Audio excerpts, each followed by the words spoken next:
Hello and welcome. Namaskar. Parliament is the sanctum sanctorum of a democracy. For decades, debate has raged on how a parliament should function. Debate has also been on for the last few years on how well should a parliament function. A new edition has come in the last 1 year. Where will the parliament function? And to answer all these questions, we have the Honorable Speaker of Lok Sabha, Mr. Om Birla with us. Om Birla जी नमस्कार। हमारे channel में आपका स्वागत है। नए नए सवाल जुड़ रहे हैं पार्लियामेंट को लेकर के। आज आपके 2 वर्ष पूरे हो रहे हैं स्पीकर के तौर पे। आप देश के सबसे यंग स्पीकर्स में एक हैं। कैसा रहा ये 2 साल?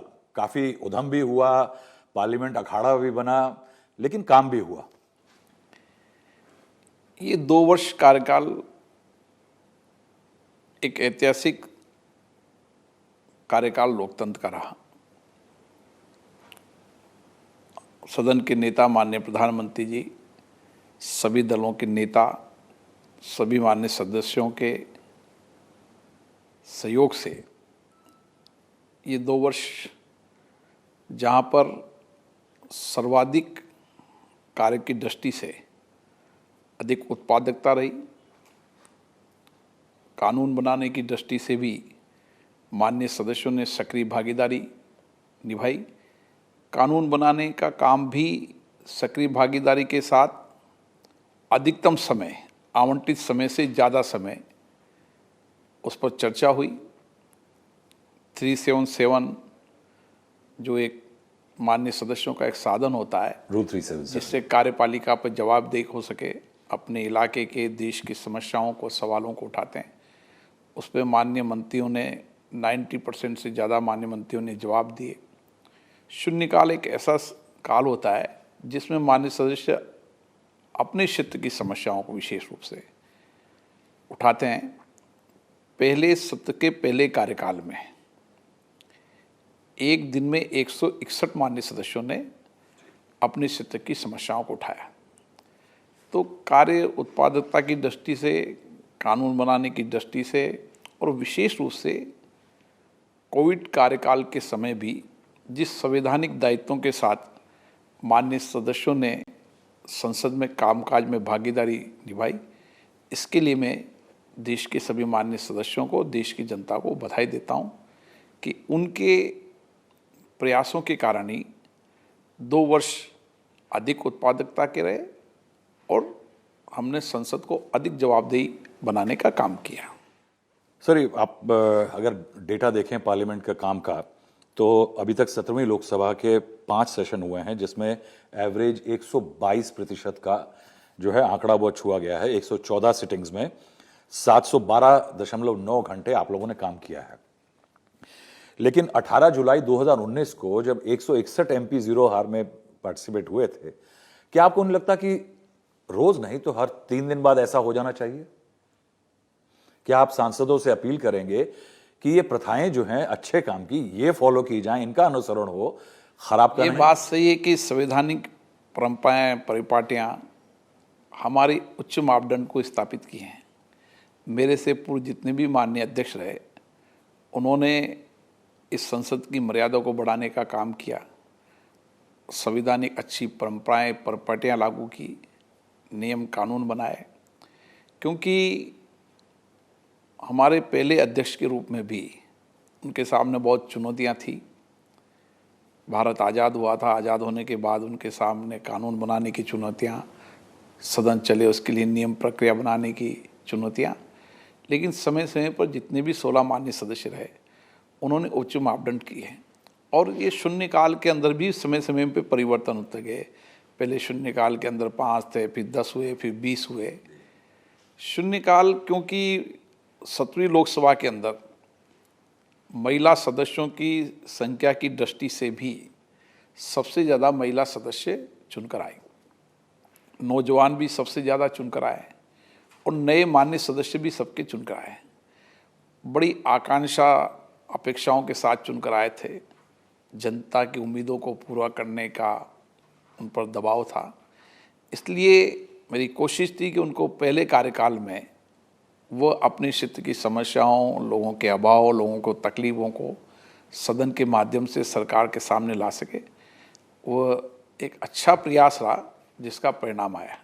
सर, लेकिन आपने- मैंने कोशिश की कि शून्यकाल के अंदर जब भी हम विधायी कार्य या हमारे नियमित बिजनेस एडवाइजरी कमेटी के जो काम होते थे, उसके बाद जब समय बचता था तो हम माननीय सदस्यों को जो लॉटरी में निकलते थे उसके अलावा भी माननीय सदस्यों को पर्याप्त समय पर्याप्त अवसर देते थे। सर, आपने कई नए प्रयास किए हैं यहाँ लोकसभा स्पीकर होने के बाद।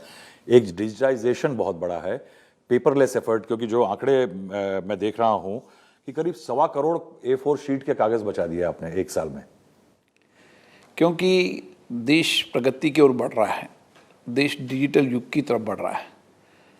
संसद देश की सबसे उच्च और सर्वोत्तम लोकतांत्रिक संस्था है, यहाँ से पूरे देश में संदेश जाता है। इसलिए हमने माननीय संसद सदस्यों से आग्रह किया कि हम भी डिजिटल युग की तरफ बढ़ें, कागज भी बचाएं और हमारे काम में सुगमता और सरलता भी हो। इसलिए पहले 40% ई नोटिस पर प्रश्न दिए जाते थे, इस बार 90% ई नोटिस पर प्रश्न दिए। शून्यकाल के 377 के जितने भी नोटिसेज हैं वो ई नोटिस पर देने का काम माननीय संसद सदस्यों ने किया। मुझे आशा है कि आने वाले समय पर हम 100% डिजिटल की ओर बढ़ जाएंगे। ये डिजिटल जो आपने इस्तेमाल किया, क्या इसका फायदा कोविड के समय पे और ज्यादा हुआ, क्योंकि पेपर से कांटेक्ट बढ़ता है, पेपर के बिना कांटेक्ट नहीं होता? क्या फोन कॉल्स, एसएमएस, इसके जरिए आपने संपर्क साधा सांसदों के साथ? फ़ोन कॉल और एसएमएस हमने एक नई सुविधा शुरू की थी कि जब भी ई नोटिस के अंदर किसी मान्य सदस्य का लॉटरी में नाम आता था, 377 के अंदर ई नोटिस में उसका नाम आता था, हम मान्य सदस्यों को सूचना करते थे ताकि वह पूरी तैयारी के साथ आए। इसी तरीके से हमने इन कॉल सेंटर का उपयोग मान्य सदस्यों, उनके परिवार, देश भर की विधानसभाएं, जनप्रतिनिधियों का एक कंट्रोल रूम बनाया ताकि कोविड के समय देश के अंदर किसी भी व्यक्ति को परेशानी हो और वो अपने जनप्रतिनिधि से अगर संपर्क करता है, एक राज्य से दूसरे राज्य में आवागमन में उस समय दिक्कत हुआ करती थी।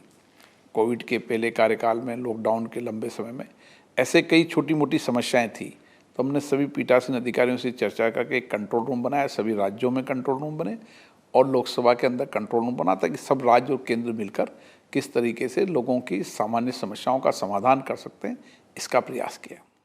आने वाला सत्र क्या वही कोविड प्रथाएं चलेंगी जिस तरह से प्रोटोकॉल्स पिछली बार फॉलो किए गए थे? निश्चित रूप से आने वाले सत्र जुलाई के अंदर संभावित सत्र होता है और मुझे लगता है कि हम कोरोना के संक्रमण को बहुत जल्दी खत्म करने की ओर बढ़ेंगे। तो आप इस चीज पे नजर रखे हुए कि किस किस ने वैक्सीन लगवा ली है कि नहीं, कुछ जानकारी? वैक्सीनेशन के लिए हमने व्यापक प्रयास किए हैं, सभी मान्य सदस्यों से आग्रह किया है और मुझे लगता है कि 440 मान्य सदस्यों ने अभी तक वैक्सीनेशन करा लिए हैं। कुछ मंत्रीगण अलग हैं, हम सदस्यों की चर्चा कर रहा हूँ, तो मुझे लगता है कि 100% लोग वैक्सीन लगा करवा के आएंगे। और हमारे कर्मचारी रहे, हमने 21 जून से जब वैक्सीन की नई शुरुआत होगी तो हम वहाँ के स्टाफ, उनके ड्राइवर, उनके सब लोगों को वैक्सीन करेंगे। पूरे देश में जनप्रतिनिधियों से आग्रह किया है कि हर समाज का व्यक्ति वैक्सीन लगाए। इसके लिए जन जागृत करने का भी अभियान करने के लिए हमने माननीय सदस्यों से आग्रह किया है। सर, आपने 5 सालों में आपकी अध्यक्षता में 107-110 के करीब बिल पास किए गए और प्रोडक्टिव बहुत हाई रही। यहाँ तक कि जो पहला सेशन था वो 480 घंटे का चला था, उसमें कोई डिस्टर्बेंस भी नहीं हुआ था। अगर आप उसके बाद से देखें तो पहले सेशन के बाद जो बिल्स पास हुए वो भी ठीक ठाक थे। 32 बिल पास हुए, फिर उसके बाद 14 बिल पास हुए। एक चीज जो दिख रही है कि टोटल नंबर ऑफ आवर जो डिबेट होती है वो कम हो रही है। बिलों पे व्यवधान, बिलों के पासेज में व्यवधान का समय बढ़ रहा है। अगर आप डेटा दो को अलग अलग देखते हैं तो बिल पे डिबेट का एक टाइम दिखता है और व्यवधान का टाइम अलग दिखता है, लेकिन अगर उनको जोड़ें तो पता लगता है कि बिलों के बीच में व्यवधान इतना ज्यादा हो रहा है। आप इस चीज को लेकर चिंतित हैं कि हाउस के अंदर बिल को पास कराने या रोकने का एक ही तरीका है, डिबेट? राहुल जी, ऐसा नहीं है। आप पूरी लोकसभा के कार्य निष्पादन के आंकड़े को देखोगे, हम बिजनेस एडवाइजरी कमेटी में हर विधेयक पर कितने घंटा चर्चा हो वो निर्णय होता है। जो महत्वपूर्ण बिल जितने भी हैं, जिसको हम कहते हैं कि ये बहुत महत्वपूर्ण बिल थे, उन सभी विधेयकों पर आवंटित समय से 2 घंटे, 3 घंटे, 1.5 घंटे ज़्यादा चर्चा हुई। और मैं उन सभी सदस्यों और सभी दल के नेताओं को भी धन्यवाद देता हूं, जिन्होंने इस विधायी कार्य के अंदर अधिकतम सक्रिय भागीदारी निभाई। इसलिए जब आंकड़े देखेंगे आप, तो 107 विधेयक पारित होने में 1742 लोगों ने सक्रिय भागीदारी निभाई, जो अभी तक का रिकॉर्ड है। इससे हमें लगा कि देश हित में कानून बनाने के प्रति माननीय सदस्य कितनी सक्रिय भागीदारी निभाते हैं। मैं उन सभी माननीय सदस्यों और दल के नेताओं को धन्यवाद देता हूं, जो देश हित में कानून बनाने में अपने सक्रिय भूमिका जिन्होंने निभाई है। फिर आपको आप कह रहे, एक तरफ ये है कि आंकड़े में ज़्यादा लोग बोल रहे हैं, टाइमिंग बढ़ रहा है, लेकिन फिर ऐसा क्यों? जैसे अभी हाल में हमने देखा कि फार्म बिल जो 3 पास किए गए, उस पर कुछ दल जो पार्टिसिपेट किए थे डिबेट में, कुछ नेता जिन्होंने पार्टिसिपेट किया था, उन्होंने बाहर जाके कहा कि ये बिल जो पास हुए हैं, ये बिल ही असंवैधानिक हैं। लोकतंत्र में सबको अपनी बात कहने का अधिकार है। संसद में जिस कृषि बिल की आप चर्चा कर रहे हैं, वो 4 घंटे उनके आवंटित हुए थे और 5 घंटे 37 मिनट, मतलब 1.5 घंटा अधिक इस कृषि विधेयक पर चर्चा हुई, संवाद हुआ। सहमति असहमति ये हमारे लोकतंत्र की विशेषता है। अलग अलग दल की अलग अलग विचारधारा से लोग चुनकर आते हैं, उनकी उन विचारधारा के प्रति प्रतिबद्धता रहती है, लेकिन हमने उस पर चर्चा करी, संवाद किया। बहुमत जिस दल का होता है, वो बहुमत के आधार पर जब कोई डिवीज़न मांगता है तो डिवीज़न भी होता है, लेकिन उस समय उन्होंने बहिष्कार किया। अगर वो डिवीज़न मानते तो डिवीज़न भी होता, लेकिन हमने चर्चा ना हो, संवाद ना हो, ऐसा हमने कभी नहीं किया। हर महत्वपूर्ण बिलों पर आवंटित समय से ज़्यादा ही चर्चा कराई, क्योंकि ये हमारे लोकतंत्र की शक्ति है। संवाद, चर्चा, वाद विवाद, और उसमें से जो मंथन निकलता है वो जन कल्याण के लिए काम आता है। आपने जो डिबेट बेटर हो उसके लिए आपने इनिशिएटिव लिया कि लाइब्रेरी को आपने सक्षम किया, रिसर्च टीम को सक्षम किया, एमपीज़ के घरों तक बुक्स और डॉक्यूमेंट्स, सब रिसर्च मटेरियल की सप्लाई शुरू करवाई। आपने प्रिज्म नाम का एक नया एक्सपेरिमेंट शुरू किया जिसके तहत लोगों को, एमपीज़ को मदद की जाएगी। क्या उसका असर आपको दिख रहा है, बेनिफिट दिख रहा है? हाँ, लोकसभा के माननीय सदस्यों की क्षमता का निर्माण हो, वो वाद विवाद, चर्चा या अपनी कमेटी के अंदर जब जाएं तो संपूर्ण मटेरियल, संपूर्ण चर्चा के लिए उनके पास जो भी आवश्यक सामग्री है उसके लिए रिसर्च की, वो उनके पास होना चाहिए। और इसीलिए हमने कोशिश की कि प्रिज्म एक, हमने इंटरनली एक हमारे यहाँ पे संस्था बनाई जिसमें 24 घंटे ऑनलाइन कोई भी मान्य सदस्य किसी पर भी अगर रिसर्च मांगता है, शोध मांगता है, तो हम उसको उपलब्ध कराते हैं, ताकि वह अच्छे तरीके से उस विषयों पर अपनी बात को रख सके। कुछ फर्क और दिख रहा है? उसके लिए हमने समय समय पर ब्रीफिंग सत्र चलाए। जिस विधेयक पर सदन में आना है उसके आने के पहले ब्रीफिंग सत्र बुलाते हैं, क्यों विधेयक लाया जा रहा है, कैसे विधेयक लाया जा रहा है। सहमति असहमति अपनी उसके दोनों पक्ष रखे जाते हैं, और उन दोनों पक्षों पर रखने के साथ साथ उस ब्रीफिंग के अंदर लोग बाग अपने सवाल जवाब करते हैं, ताकि एक क्लियरिटी आती है। और जब संवाद चर्चा करते हैं तो उनके पास किसी विधेयक के बारे में संपूर्ण जानकारी होती है। इसके लिए हमने लगातार ब्रीफिंग सत्र बुलाएं, और इसको हम और बढ़ाएंगे कि हर विधेयक आने के पहले हम सभी मान्य सदस्यों से आग्रह करेंगे कि वो विधेयक को समझे।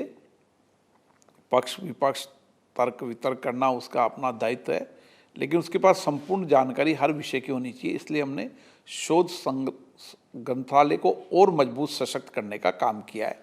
ये हमारी विशेषता है, क्योंकि दुनिया के अंदर हम लोकतंत्र को जब देखते हैं तो भारत के अंदर हमारा ग्रंथालय, हमारी लाइब्रेरी दुनिया में सबसे बड़ी लाइब्रेरी है, सबसे ज़्यादा किताबें हमारे पास है। उसका अधिकतम उपयोग मान्य सदस्य करें और लोग भी करें, सर ये तो बहुत कम हो रहा है। हाँ, पुराने टाइम में सांसद 100% जितने दिन पार्लियामेंट खुलती थी उतने दिनों आके रिसर्च करते थे। ये बात सही है कि अभी माननीय सदस्य उतनी रुचि से लाइब्रेरी के अंदर हिस्सेदारी नहीं ले पा रहे, इसीलिए हमने कहा है कि होम डिलीवरी हमने साइट पर जितनी भी किताबें लाइब्रेरी की वो डाल रखी है।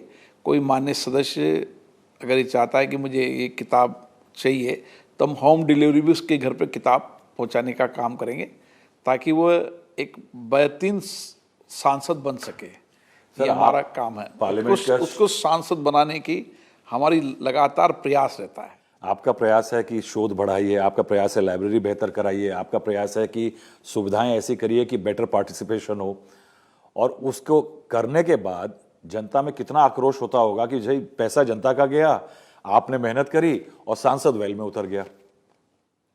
ये बात सही है कि जब सभी राज्यों के पीठासीन अधिकारियों का सम्मेलन देहरादून में हुआ था, उस समय भी इस विषय पर चर्चा हुई थी, और सभी माननीय पीठासीन अधिकारी सब दल के चुने हुए लोग होते हैं। उन जब पीठासीन अधिकारी हुए तो दल से हटकर निष्पक्ष और निर्बाध रूप से काम करना उनकी जिम्मेदारी होती है। लेकिन सभी पीठासीन अधिकारियों का एक मत था कि स्वस्थ चर्चा होनी चाहिए, संवाद होना चाहिए, वाद विवाद होना चाहिए, तर्क वितर्क होने चाहिए, अपने अपने पक्ष को मजबूती से रखने चाहिए, लेकिन सदन में चर्चा हो, व्यवधान न पैदा हो।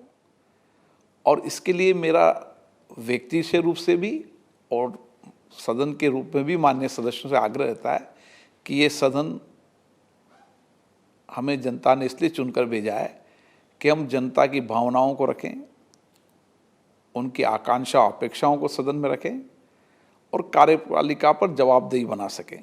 इसलिए अच्छा हो कि आप चर्चा करें, संवाद करें। तख्तियाँ लेना, बेल में आना, नारेबाजी करना, इसके लिए नियम प्रक्रिया का हिस्सा है, लेकिन सभी मान्य सदस्य हमारे परिवार के हैं। मेरा आग्रहपूर्वक निवेदन रहता है कि आप चर्चा करें, संवाद करें। करोड़ों रुपया खर्च हमारे इस संसद के अंदर खर्च होता है, वो इसलिए होता है कि हम जनता की भावनाओं की अभिव्यक्ति यहाँ पर स्वतंत्र रूप से कर सकें। इसके लिए लगातार प्रयास कर रहे हैं, धीरे धीरे परिणाम आए। इसलिए आपने देखा होगा कि पहले सत्र के अंदर कोई व्यवधान नहीं हुआ, 37 बैठक के अंदर लगातार इतना लंबा सत्र चला, देर रात्रि तक मान्य सदस्य बैठे। मतलब कोई दिन नहीं होगा जब मान्य सदस्य अपने निर्धारित समय से ज़्यादा नहीं बैठे होंगे, ज़्यादा सक्रिय भागीदारी नहीं निभाई होगी। तो इसके लिए भी मान्य सदस्य को धन्यवाद देना चाहता हूँ। लेकिन कुछ घटनाएं होती है जिस पर उनका विरोध होता है, लेकिन विरोध का तरीका बेल में आना नहीं है। सर, ये आप स्पीकर के तौर पे आपको न्यूट्रल रहना है, आपको सबको साथ लेके चलना है, लेकिन जनता में बहुत आक्रोश है। वो उस देश की लोकसभा के स्पीकर से जानना चाहते हैं कि इस तरह से लोगों के खिलाफ क्या चेयर का रवैया पुराना रहेगा, या जैसे कहा गया कि एक डिस्टर्बेंस सूचकांक निकाला जाए, या एक ऐसा कोड निकाला जाए कंडक्ट एमपीज के लिए कि वो ऐसा ना कर सकें। राज्यसभा ने कानून बनाया कि वेल में आते ही आप ऑटोमेटिकली डिस्क्वालिफाइड हैं। क्या लोकसभा ऐसा विचार करेगी? नियम प्रक्रिया हमारे यहाँ भी बनी हुई है, लेकिन नियम प्रक्रियाओं से सदन नहीं चलता। सदन चलता है सर्वसम्मति से। आप मुरव्वत कर देते हैं सबकी सहमति से। इसलिए हमारी कोशिश होती है कि हम सर्वसम्मति से सदन चलाएं, सबको साथ लेकर सदन चलाएं। नियम प्रक्रिया, क्योंकि हमारे संवैधानिक के अंदर एक हर सदन को चलाने की नियम प्रक्रिया बनी हो, उसका भी पालन हो। लेकिन कई बार मान्य सदस्य उस नियम प्रक्रिया के विपरीत भी जाते हैं, तो हम उनको आगाह करते रहते हैं और कोशिश की धीरे धीरे अच्छे अपेक्षित परिणाम आए। इसलिए तो 122% प्रोडक्टिविटी हुई। आप जब सदन के पिछले रिकॉर्ड देखोगे तो आपको लगेगा कि इतनी प्रोडक्टिव होने का क्या कारण है। इसका कारण है कि सदस्यों ने सक्रिय भागीदारी निभाई, अधिक हिस्सेदारी बनाई, देर रात्रि तक बैठे, चर्चा की। यही तो इसका कारण है कि 122% प्रोडक्टिविटी हुई है। सर, एक बुजुर्ग ने टिप्पणी की थी कि लोकसभा में हाल ऐसा है कि जिसमें बच्चे पूरे साल नहीं पढ़ते हैं, आखिर में जो हेडमास्टर है वो बच्चों को जबरदस्ती बिठा करके एक्स्ट्रा आवर पढ़ा करके पास करवा देता है। यहाँ ऐसा नहीं है।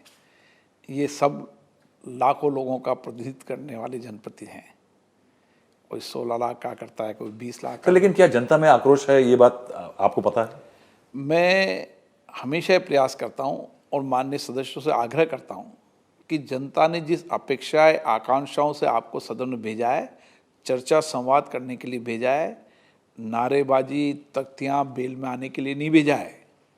और धीरे धीरे इस प्रवृत्ति को हमें कम करना होगा, समाप्त करना होगा कि माननीय सदस्य बेल में नहीं आए, और इसके लिए जनता के सहयोग की आवश्यकता है।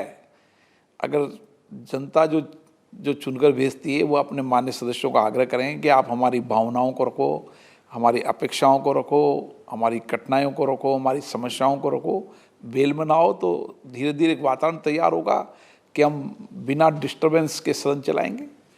सर, एक भावना है कि बाहर की राजनीति पार्लियामेंट को इम्पैक्ट करती है।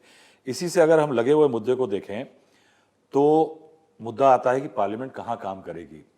सरकार की तरफ से, स्पीकर्स की तरफ से कहा गया पहले, और सरकार की तरफ से ये कार्य शुरू हो गया है एक नई पार्लियामेंट का, जिसके ऊपर के विपक्ष के बहुत बड़े बड़े नेताओं ने, तमाम लोगों ने टिप्पणी ये की है कि ये एक सरकार की ईगो का सिंबल है।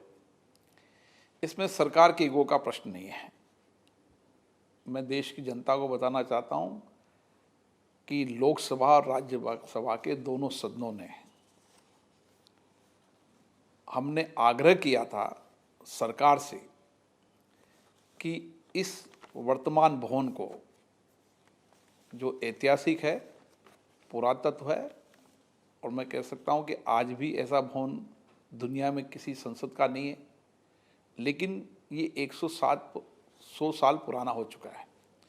जिस समय ये भवन बनाया था उस समय माननीय सदस्य और सदस्य के साथ कई सारे डिजिटल, कई सारी चीज़ें नहीं थी। भूकंप, अन्य विषयों को लेकर भी सुरक्षित बिल्डिंग आज ये नहीं है।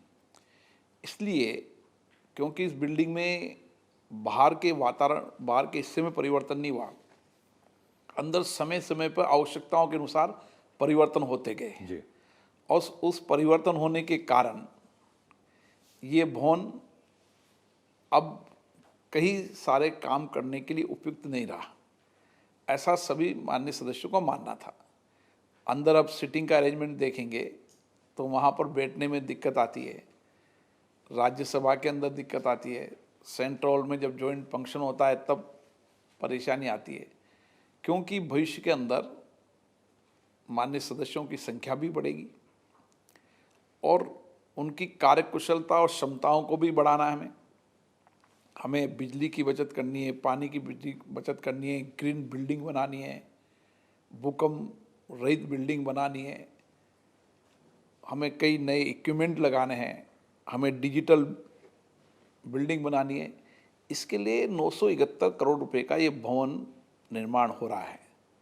हम आपको आंकड़ा बताएं कि हमारे 2 लोकसभा के सत्र में हमने एक बजट के अंदर 151 करोड़ की बचत की, एक साल के अंदर 242 करोड़ की बचत की।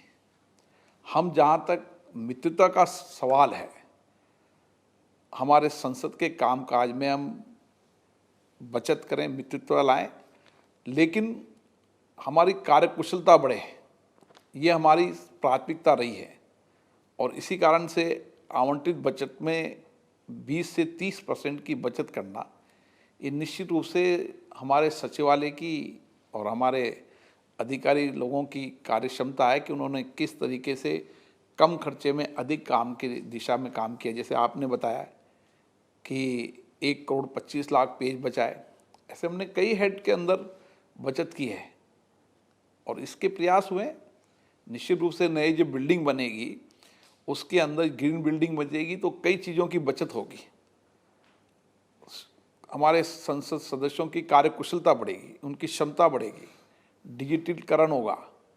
इस तरीके की नई संसद भवन की आवश्यकता थी, इसलिए नया संसद भवन बन रहा है। इसी संसद भवन की आवश्यकता के बात पे, तो जब ये बन जाएगा तो इस पुरानी बिल्डिंग का क्या होगा? इसके बारे में अभी तक कोई प्लान नहीं है। पुराना भवन भी हमारे ऑफिसेज चलेंगे, यहाँ पर सेमिनार होंगे, सम्मेलन होंगे, क्योंकि एक ऐतिहासिक भवन है। इसको कुछ लोग कहते हैं म्यूजियम बना सकते हैं। नहीं, आज वो निर्णय होगा नई बिल्डिंग के शिफ्ट होने के बाद, लेकिन ये बिल्डिंग ऐतिहासिक है। यहाँ हमें आज़ादी मिली है, यहाँ हमारा संविधान बना है, यहाँ पर अच्छे संवाद वाद विवाद हुए हैं, देश के उत्कृष्ट कानून बने, इसलिए ये बिल्डिंग अपने आप में पुरातत्व है और आज भी हम कह सकते हैं कि हमारे आस्था का प्रतीक है। सर, एक आस्था का प्रतीक आपने कहा, वाद विवाद हुए हैं, बिल्स पे डिबेट की क्वालिटी को लेकर के आपको चिंता है? निश्चित रूप से हम वाद विवाद की जो क्वालिटी जिसे कहते हैं सदन की, उसको बढ़ाने के लिए प्रयास कर रहे हैं। इसीलिए तो हमने शोध रिसर्च विंग को स्ट्रॉन्ग किए, ताकि माननीय सदस्यों को, क्योंकि माननीय सदस्य 16 लाख लोगों का, 15 लाख लोगों का प्रतिनिधित्व करते हैं, उनको जनता से संवाद करना पड़ता है, उनकी समस्या का समाधान करना पड़ता है, उनके पास बहुत सारा काम है अपने आप में, लेकिन उसके साथ साथ सदन में वो अपनी कार्यकुशलता को बढ़ाए, इसके लिए हमारा सचिवालय उनके सहयोगी के रूप में काम करता है। लोकसभा सचिवालय का काम यही है कि हमारे सांसदों को उत्कृष्ट वाद विवाद चर्चा के लिए हम तैयारी कराएं। इसके लिए एक सहयोगी के रूप में हमारे सारे कर्मचारी काम करते हैं, रिसर्च विंग काम करती है, लाइब्रेरी काम करती है, सब चीज़ें काम कर रही है कि उनके अच्छी उत्कृष्ट सांसद की भूमिका के रूप में हम काम करें। स्टैंडिंग कमिटीज का क्या होगा सर? कोविड के कारण स्टैंडिंग कमेटी वर्चुअल की कोई परमिशन की चांसेस हैं? स्टैंडिंग कमेटी के अंदर जब भी कोविड के पहले हमारी स्टैंडिंग कमेटी का कामकाज बहुत अच्छा रहा, और उसमें से आप देखेंगे कि जितनी रिपोर्ट उन्होंने बनाई, 2643 रिपोर्ट उन्होंने बनाई, उसमें से 1742 सिफारिश सरकार ने मानी। हमारी जो ये संसदीय समिति है, एक मिनी संसद की तरह काम करती है, दल से ऊपर उठकर बात करती है, और उसमें जो एविडेंस होते हैं वो एविडेंस भी होते हैं, तो एविडेंस भी साक्ष्य के आधार पर सही सही एविडेंस वहाँ पर दिए जाते हैं। इसलिए दल से ऊपर उठकर चर्चा करने के लिए, साक्ष्यों की उपस्थिति के अंदर अपनी बात कहने के लिए, इसमें 266 का एक नियम है, जिसके अंदर इसको कभी भी गोपनीय रखना पड़ता है। गोपनीय रखने का नियम है, इसको किसी प्रेस में देने की आवश्यकता नहीं है। और ये उस समय के जो लोग थे, उन्होंने बड़े सोच समझ के इस नियम को बनाया था। कुछ माननीय सदस्यों को अगर वर्चुअल की वो चर्चा करते हैं, तो वर्चुअल करने के पहले हमें सारी नियम प्रक्रिया के अंदर परिवर्तन करना पड़ेगा, चर्चा करनी पड़ेगी और सर्वसम्मति बनानी पड़ेगी। लेकिन ज़्यादातर लोग इस मत के नहीं हैं अभी भी, कुछ सांसदों ने क्योंकि आरोप लगाया है। उससे कमेटियों की गोपनीयता समाप्त होगी, और जो कमेटियां अभी दल से ऊपर उठकर विचार करती है, उस पर प्रश्न पैदा होंगे। ऐसे माननीय सदस्यों के दोनों पक्ष हैं, एक पक्ष ये भी है तो दूसरा पक्ष ये भी कहता है, लेकिन हर माननीय सदस्य की भावनाओं का हम आदर करते हैं, उनकी भावनाओं को भी नियम समिति के अंदर रखेंगे। नियम समिति की चर्चा के बाद जो नियम समिति में निर्णय होगा, उसके बाद सदन में कोई नियम को परिवर्तन करना हो तो सदन की उस पर राय ली जाती है। कई सांसदों ने आरोप लगाए हैं कि कई चेयरमैन ऐसे हैं जो प्रेस में पहले जाते हैं, मीटिंग में बाद में बताते हैं। आपने चिट्ठियां भी लिखी हैं। मैंने माननीय सभी चेयरमैनों से आग्रह किया है कि हमें संसदीय समितियों की गोपनीयता को बनाए रखना चाहिए, जब तक आवश्यकता नहीं हो, बिना परमिशन के किसी भी समिति की रिपोर्ट को सार्वजनिक न की जाए, क्योंकि सदन में रिपोर्ट पेश होने के बाद ही इसको सार्वजनिक की जाती है। सर, रोज आपको सेशन के दौरान एक रिक्वेस्ट मिलती है कि क्वेश्चन आवर एडजर्न कर दिया जाए। मैंने बिजनेस एडवाइजर कमेटी और सब दल के नेताओं को बुलाया था। मैंने उनसे आग्रह किया था कि आप प्रश्नकाल को स्थगित मत करो। प्रश्नकाल सबसे महत्वपूर्ण समय होता है, जब हम कार्यपालिका पर जवाबदेही से सवाल पूछ सकते हैं। नीतियाँ, कार्यक्रम, एग्जीक्यूशन, सारे सवाल पूछने का अधिकार माननीय सदस्यों को। इसलिए मैंने उनको कहा है, कुछ माननीय सदस्यों ने मेरे आग्रह को माना भी है, सहमति बनी है, लेकिन कई बार उनके पॉलिटिकल विषय ऐसे होते हैं जिसको लेकर वो डिस्टर्बेंस की कोशिश करते हैं। लेकिन धीरे धीरे शनि मुझे आशा है कि प्रश्नकाल स्थगित न होगा और सदन की कार्रवाई में कभी व्यवधान नहीं होगा, ऐसी मेरी अपेक्षा है। और मैं कोशिश करूंगा और सर्वसम्मति बनाने की, और सभी माननीय सदस्यों, सब दल के नेताओं से चर्चा करूंगा कि हमें एक आचार संहिता बनानी चाहिए कि हम सदन में व्यवधान नहीं पैदा करें, अपनी चर्चा करें, अपनी बात कहें, लेकिन व्यवधान न हो, इसके लिए मैं और सर्वसम्मति बनाने के लिए सर, आप सभी दलों- सर्वसम्मति की बात कर रहे हैं, आप ये नहीं कहेंगे कि सांसदों का बाहर का कंडक्ट और अंदर का कंडक्ट ऐसा नहीं होना चाहिए कि पार्लियामेंट की गरिमा को ठेस पहुंचे, लोकसभा की गरिमा को ठेस पहुंचे? यानी जैसे मैंने सवाल पहले उठाया था कि फार्म बिल को लेकर के क्या आप समझते हैं कि ये कहना कि वो बिल अनकॉन्स्टिट्यूशनल है, ये पार्लियामेंट के लिए सही नहीं है, पार्लियामेंट की छवि के लिए ठीक नहीं है, क्योंकि आफ्टर ऑल उनको पार्लियामेंट ने पास किया है? अब पार्लियामेंट के बाहर तो कोई भी राजनीतिक व्यक्ति अपनी अभिव्यक्ति कर सकता है। संसद में देश ने देखा है, इस पर चर्चा हुआ है, संवाद हुआ है। मैं कहता हूं कि कई मान्य सदस्यों की असहमति थी, वो भी लोगों ने देखी, जी। लेकिन बार वो कहें कि यह संवैधानिक बिल है, इस पर चर्चा नहीं हुई। मुझे लगता है कि ये उनके विचार हैं। इस देश के लोकतंत्र की विशेषता यही तो है, अभिव्यक्ति की आज़ादी। इतनी ज्यादा सर?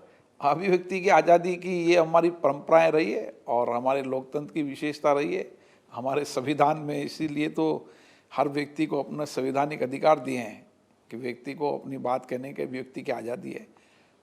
अब अभिव्यक्ति की आज़ादी कितनी हो, इस पर बहुत डिबेट करने की आवश्यकता, बहुत लंबी बहस करने की आवश्यकता है, लेकिन अभिव्यक्ति की आज़ादी तो हो, लेकिन देश के हित में हो। ये सभी सवाल पैदा करता है। एंटी डिफेक्शन पे काफी बातें हो रही हैं। सुप्रीम कोर्ट ने कहा कि एक ट्राइब्यूनल हो सकता है, सरकार इस पे विचार कर, पार्लियामेंट इस पे विचार कर सकती है। अभी एलजेपी का मामला आपके पास आया, वहां पे एक दो दलों के हिस्से हो गए हैं, तो आपने किस तरह से डिसाइड किया? देखो, उनके दलों के विवाद का तो मुझे पता नहीं कि दल में विवाद उनका बाहर का विषय है, लेकिन जहाँ तक संसदीय दल के नेता का विषय है, वहाँ के मुख्य सचेतक ने अपनी प्रोसीडिंग रिपोर्ट में दी कि हम 5 सदस्यों ने हमारे दल के संसदीय नेता के रूप में इनको चुना है। हमने उनके आधार पर रिकॉर्ड को दुरुस्त कर लिया, रिकॉर्ड में चेंजेस कर दिया। हमारा काम उनके आंतरिक दल में क्या चल रहा है, किसको नए अध्यक्ष बना रहे हैं, किसको अध्यक्ष हटा रहे हैं, ये हमारा काम नहीं है। और लोजपा के रूप में जिस दल से वो चुने गए हैं, उसी दल के रूप में उनको मान्यता दी जाती है। लेकिन माननीय सदस्य कोई कहे कि मैंने इनको दल से निष्कासित कर दिया, निलंबित कर दिया है, उससे हमारे सिस्टम में कोई फर्क नहीं पड़ता, क्योंकि हमारे सिस्टम में जब तक दल बदल कानून के तहत उनकी याचिका नहीं आएगी और याचिका पर जब तक कोई निर्णय नहीं होगा, जब तक वो उसी दल के सदस्य के रूप में उनको मान्यता होगी। जी सर, एक सवाल इससे थोड़ा हटके है। स्पीकर हैं आप, 2 साल स्पीकर रह लिए। बहुत सारे देशों में प्रथा है, ब्रिटिश पार्लियामेंट में प्रथा है कि जो स्पीकर होता है वो न्यूट्रल होता है, और उस न्यूट्रलिटी को बरकरार रखने के लिए हाउस ऑफ कॉमन्स से उनको ऑटोमेटिकली हाउस ऑफ लॉर्ड्स का मेंबर बना दिया जाता है। भारत में एक बार पहले हुआ है कि शिवराज पाटिल जी स्पीकर थे और उसके बाद वो मंत्री बने, चुनाव लड़ा, पार्टी के सिंबल पे गए। आपके लिए मुश्किल का सबब नहीं है कि अभी तो आप न्यूट्रल हैं, 5 साल जिस कॉन्स्टिट्यूएंसी से चुन के आए हैं वहां पे आप न्यूट्रलिटी रहेंगी, और उसके बाद आप सांसद का किसी पार्टी के, बीजेपी के टिकट पे चुनाव लड़ेंगे। 17 आम चुनाव हुए और माननीय बलराम जाखड़ के अलावा सबका एक कार्यकाल हुआ है।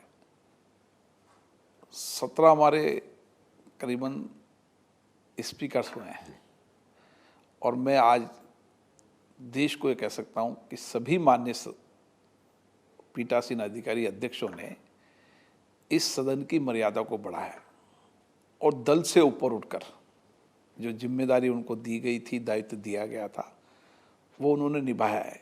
इसीलिए आज भारत के लोकतंत्र में सर्वोच्च संस्था संसद की मर्यादा है। सभी दल के लोग उसका रेस्पेक्ट करते हैं, आदर करते हैं, और एक अध्यक्ष से भी अपेक्षा करते हैं कि वो जिस जगह बैठा है, जिस आसन पर बैठा है, वहाँ पर अपने निर्णय को निष्पक्ष करे, निर्वाध करे, दल से ऊपर उठकर करे, देश के हित में करे, लोकतंत्र को सशक्त मजबूत बनाने के लिए करे।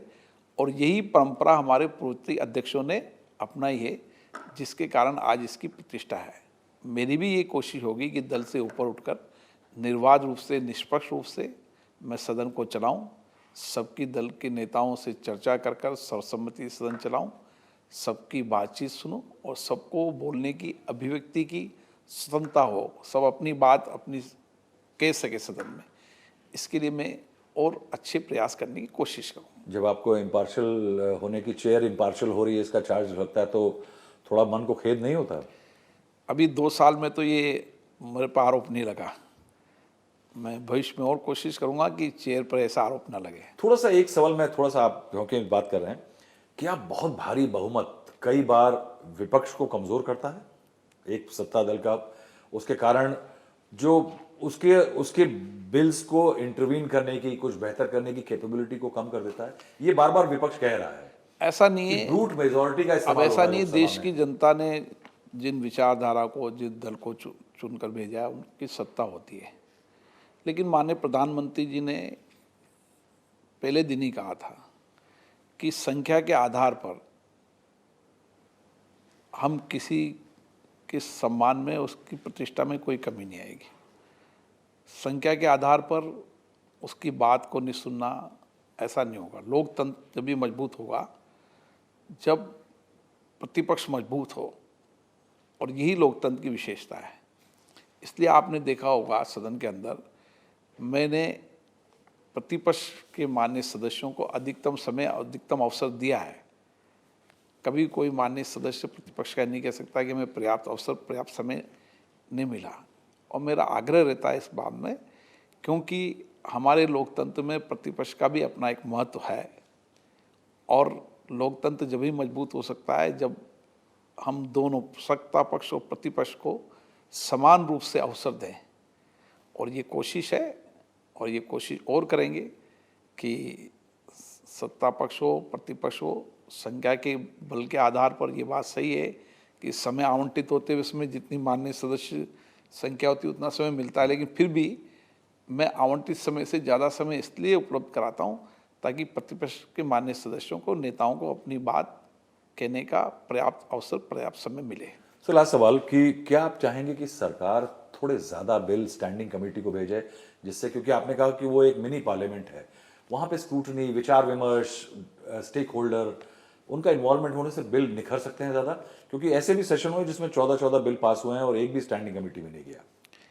ये जो बिजनेस एडवाइजरी कमेटी के बाद जब दल के नेता आपस में चर्चा करते हैं, संसदीय कार्य मंत्री और जो अन्य दल के नेता आपस में चर्चा कर ये तय करते हैं कि कौन सा बिल स्टैंडिंग कमेटी में जाना है, कौन सा बिल सदन में चर्चा में लाना है। लेकिन मेरी कोशिश रहती है कि जिस बिल को भी बिजनेस एडवाइजरी कमेटी में आने के बाद चर्चा के समय का सवाल है, तो मैं आवंटित समय से ज़्यादा समय इसलिए देता हूँ कि उस पर ज़्यादा चर्चा हो सके, ज़्यादा संवाद हो सके। क्योंकि जब कानून बनाने का काम हम संसद में कर रहे हैं, कानून देश हित में बनाने का जब हम काम कर रहे हैं, तो जितनी अच्छी चर्चा और संवाद होंगे उतना ही अच्छा कानून बनेगा। इसलिए आपने देखा होगा कि जितने भी महत्वपूर्ण बिल हैं, उन सारे बिलों पर आप बहस देख लें, उन सब पे सभी मान्य सदस्यों को, जब सभी सदन कहता है कि हाँ सभी मान्य सदस्य बोल लिए, सब विचारधारा के दल, एक दल का सदस्य होता है उसको भी मैं मौका देता हूँ कि वो अपनी बात सदन के माध्यम से सरकार तक पहुँचाए, देश की जनता तक पहुँचाए। अब बहुमत का जहाँ तक सवाल है, जिसका बहुमत होता है बिल पारित हो जाता है। ये हमारे लोकतंत्र की विशेषता है। यानी इसके बारे में कुछ ज्यादा स्पीकर नहीं कर सकते हैं, यानी जिसकी लाठी उसकी भैंस? नहीं, ऐसा नहीं है, ऐसा नहीं, स्पीकर ऐसा नहीं कि नहीं कर सकते, हम करते हैं। हमें लगता है कि इस विधेयक पर असहमति हो रही है और इस पर और चर्चा की आवश्यकता है, तो हम उस बिल को स्टैंडिंग कमेटी में ले जाने के लिए सरकार को आग्रह करते हैं। आपने हमसे लंबी बातचीत करी ओम बिरला जी। आपका तीसरा साल शुरू हो रहा है एज लोकसभा स्पीकर, लोकसभा अध्यक्ष। हम उम्मीद करते हैं कि आपके संरक्षण में लोकतंत्र की जीत होगी, दलों की नहीं और पार्टियों की नहीं। हमसे बात करने के लिए बहुत बहुत शुक्रिया। धन्यवाद राहुल जी।